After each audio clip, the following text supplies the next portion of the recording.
So I had a recent incident where my insert for my table saw actually cracked and broke, and it's a problem because this is no longer flat with the surface of it, so that crack kind of compromises the whole thing. And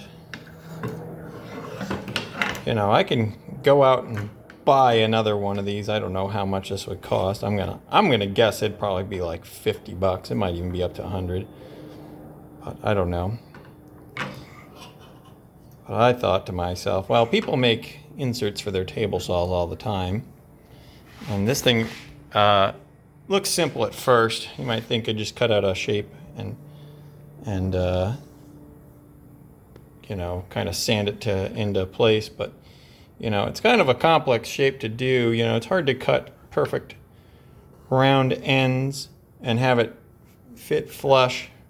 But as you can see, that's exactly what I did. So I went about doing all the measurements and making this, but the complicated bit is actually on the bottom, because there's all these little bits that are hard to, that have purposes, but maybe are not the easiest thing to make. So if you didn't have a machine to do this, it would be a pain. But as you can see, I tried to copy them as best as possible. It's not perfect, it's not one-to-one, but they're in the same general location. So the pockets are there. They correspond, like this little nub sticks up into this little pocket, and this tray here, there's a bug on my leg.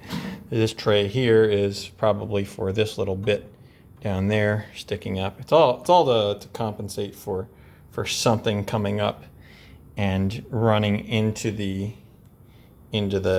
plate as it comes up. I'm sure there's some bolts down there that maybe those run into that or something, but either way, I cut them in.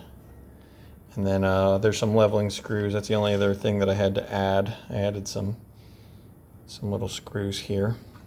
But people make these all the time. This is nothing special. I'm not that great of a woodworker, but I do have a machine that's a pretty good woodworker.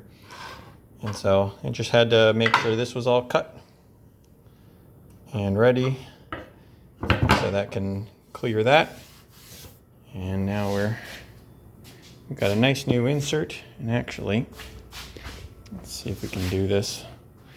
I don't think I can do it one hand, but basically you raise the blade up through this insert and it cuts its own slot and creates a zero clearance insert for that.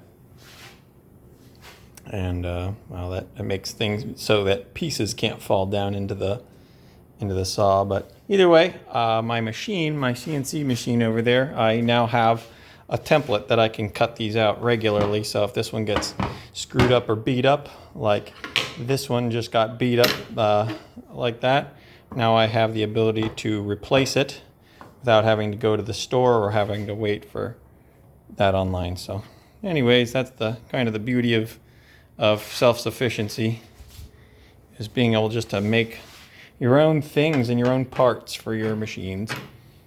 That's all. If you like it, it's great. If not, also great. Goodbye.